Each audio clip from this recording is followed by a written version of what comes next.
Buen día, mi nombre es David Alejandro González y hoy les vengo a hablar de la obra La Casa Grande de Álvaro Cepeda Zamudio. Alrededor de estos breves minutos les voy a analizar un poco a grandes rasgos la obra, también de cómo Álvaro Cepeda Zamudio utiliza recursos literarios para contar la historia de Colombia y asimismo para poder comprender un poco la intención con la que él hace esta obra y en el momento histórico que la hace. Para empezar, Álvaro Cepeda Zamudio fue un escritor, periodista y cineasta nacido en Barranquilla en 1926 e hizo parte del famoso grupo de Barranquilla junto a Gabriel García Márquez, Alfonso Fuenmayor y Germán Vargas. Este grupo se caracterizaba por ser moderno y tener influencias del cine y del periodismo norteamericano. Álvaro solo escribió dos libros de ficción, precisamente La Casa Grande en 1962, en la época auge de la violencia, donde el país atravesaba muchos conflictos políticos, guerras civiles. Entonces vamos entendiendo un poco el porqué y las intenciones literarias y sociales que tenía Álvaro Cepeda Zamudio. La otra obra que escribió de ficción fue Los cuentos de Juana en 1971, un año anterior a el año de su muerte, que fue en 1972, a la edad de 46 años. Para empezar por la obra, he decidido resumirla en cuatro hechos fundamentales. El primero fue cuando un grupo de soldados enviado desde Barranquilla a la zona bananera con el motivo de reprimir una huelga de los trabajadores de la United Fruit Company. Para esto necesitaríamos un poco de contexto y saber que la United Fruit Company era una empresa norteamericana que se había extendido por todo el Caribe y había hecho alianzas con otras empresas para tener estaciones de tren a través de Colombia, Panamá, Nicaragua, Costa Rica, asimismo como también tener estaciones para comunicarse por telegrafías. Entonces era una multinacional muy grande y con mucho poder en la época, que acá en el departamento de Magdalena se basaba principalmente en la fruta del banano. Por eso mismo, de ahí surge el nombre de la masacre de las bananeras. Tenía alrededor de 32.000 empleados, todos estos bajo condiciones indignas, sueldos que no podían cumplir con las necesidades básicas de un ser humano y con estrategias sucias en las cuales una de ellas era contratar a través de terceros a las personas y asimismo poderse lavar las manos en caso de que el Estado hiciera reclamaciones acerca de las malas condiciones laborales que tenía a sus empleados. Entonces, durante este viaje de los soldados, retomando, dos de ellos conversan y aquí podemos ver el contraste que ya nos quería hacer ver Zamudio, pues uno de los soldados tiene dudas de acerca de reprimir y posiblemente atacar a los huelguistas y el otro simplemente decía que teníamos que obedecer órdenes y no tenía mayor conflicto moral ni ético. El otro hecho es que paralelamente conocemos a una familia poderosa del pueblo, cuya conformación era de el padre, un terrateniente violento, patriarcal, machista, muy conservador, y sus hijos, que se conformaban de dos hijas, la hija mayor, la hija menor y el hermano. ¿Sí? Eran dos mujeres y un hombre, en la cual surgió una dinámica de incesto entre la hermana menor y el hermano, de la cual surgieron tres hijos. Y en esta dinámica, la hermana mayor se hizo cargo de la crianza de estos tres hijos. Todo esto, ¿por qué? Pues se intentaba hacer esto para perpetuar el poder de la familia a través del apellido y que no llegasen terceros hacia precisamente los intereses y las riquezas de esta familia. El tercer hecho que considero fundamental para poder llegar a entender la obra es cuando ya llega el tren a la estación de Ciénaga, en Magdalena, y el gobierno declara a los huelguistas como la cuadrilla de los malhechores, y posteriormente los soldados, desde adentro del tren, ejercen sus armas hacia los huelguistas, asesinando presuntamente, aunque no son cifras exactas, entre 150 hasta 600 personas y dejando muchos heridos.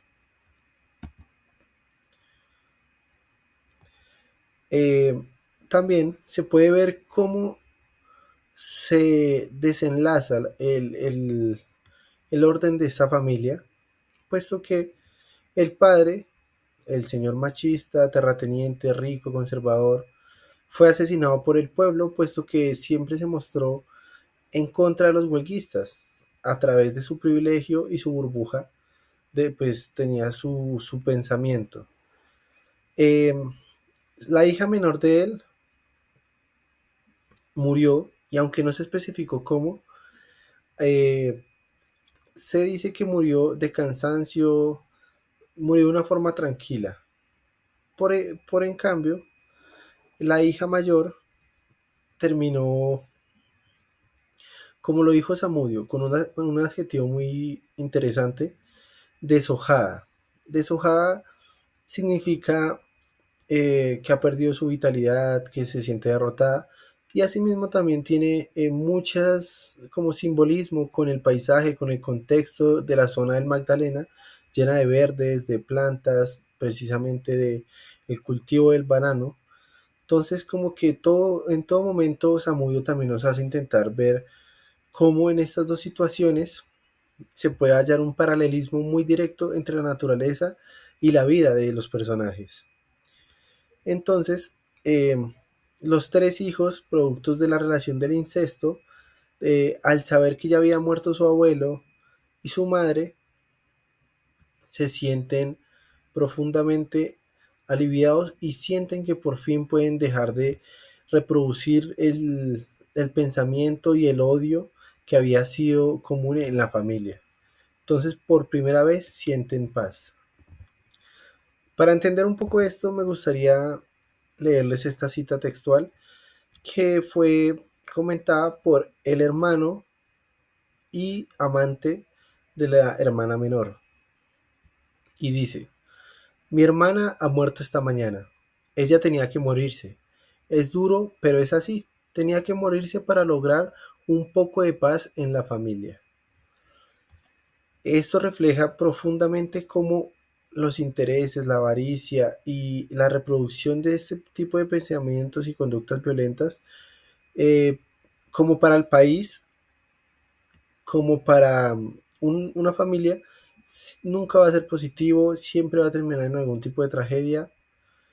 Entonces es muy interesante ver cómo Samudio nos intenta mostrar eh, este tipo de actitudes en macro condiciones que son condiciones nacionales o de un pueblo que resultaron en una masacre, hasta cómo puede afectar a una familia.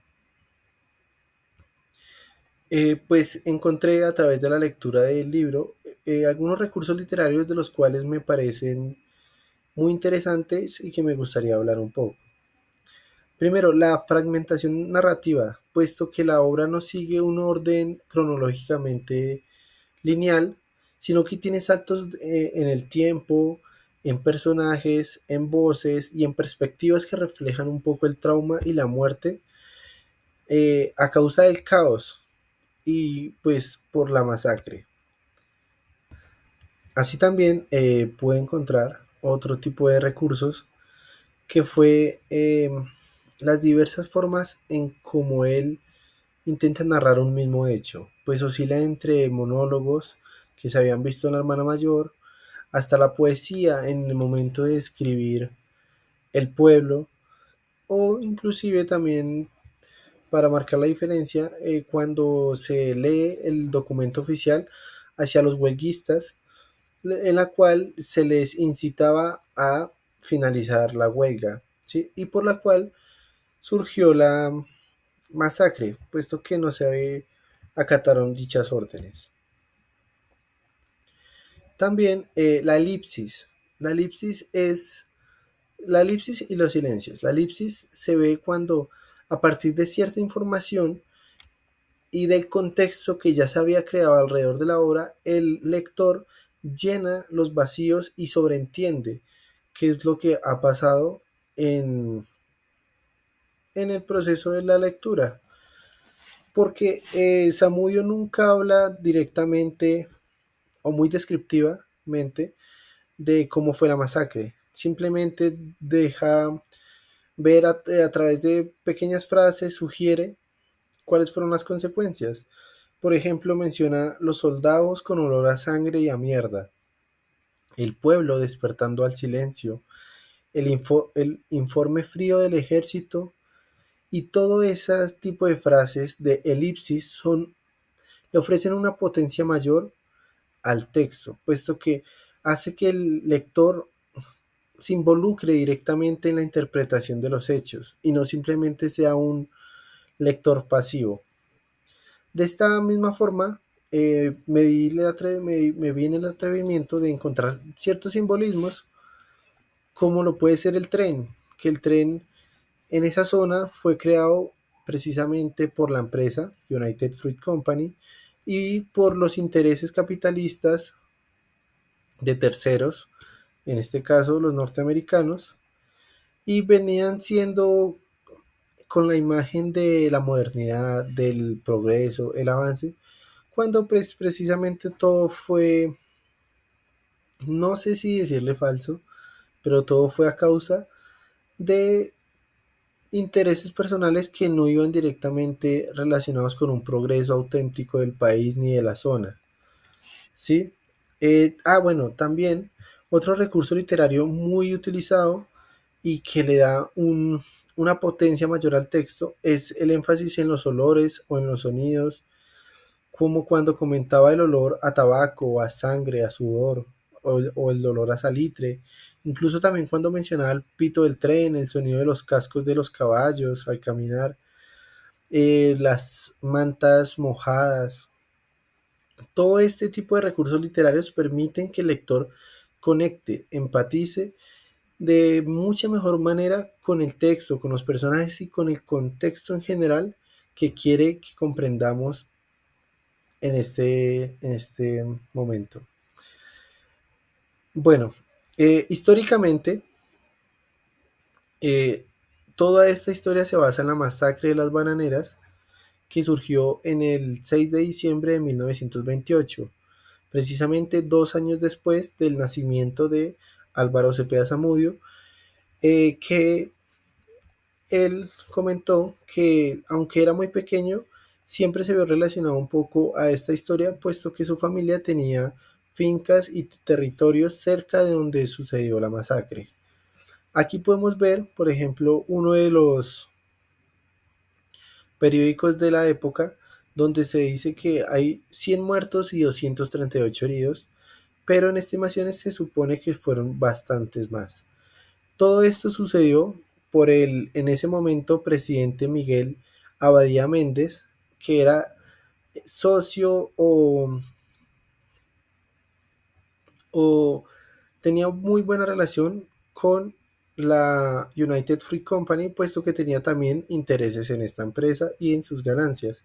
Entonces, a partir de él, también es una crítica de cómo estatalmente se permitieron este tipo de violencias, masacres, delitos, vulneración a los derechos y precisamente directamente desde el que es el líder del Estado, el presidente Miguel Abadía.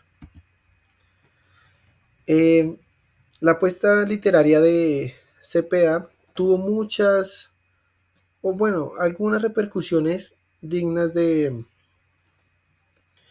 resaltar.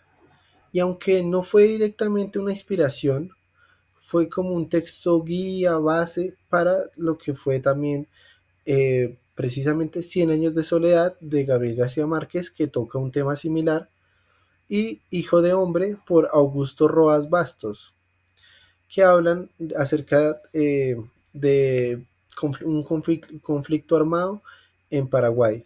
Y todo esto es de una personificación de las historias y unos relatos que incitan a la empatía, que incitan a comprender un poco cómo se vive la masacre, cómo se vive el caos y este tipo de tragedias desde no solo eh, una nación, sino un pueblo, una familia, una pareja, una persona. O sea, va desde lo más micro hasta lo macro, ¿sí? Para que podamos entender y empatizar de una mejor manera con este hecho histórico. Eh, en lo personal, considero que La Casa Grande es una obra muy fuerte, muy intensa y que en muy pocas páginas puede transmitir cómo se vivió una tragedia, un caos que muchas veces, y aunque es así, con palabras no se puede describir, a través de sus recursos literarios, de sus imágenes mentales, de los olores, de los sonidos, nos acerca de una manera mucho más exacta que si solo fuera un relato a cómo se vivió, cómo se sentían desorientados los personajes, la desesperación, la frustración, precisamente las dualidades, los contrastes. Entonces, creo que es una literatura muy rica y muy necesaria, precisamente para entender cómo los intereses de terceros han afectado históricamente a el país, a las personas que no pedían nada extraordinario, simplemente pedían condiciones de trabajo dignas y en las cuales también en la casa grande es un simbolismo de la familia, precisamente, que se vio, inclusive a través de una casa grande, se vio siempre oprimida, se vio siempre atada a cierto tipo de conductas, condiciones, asimismo, y terminó indudablemente en violencia y en muerte.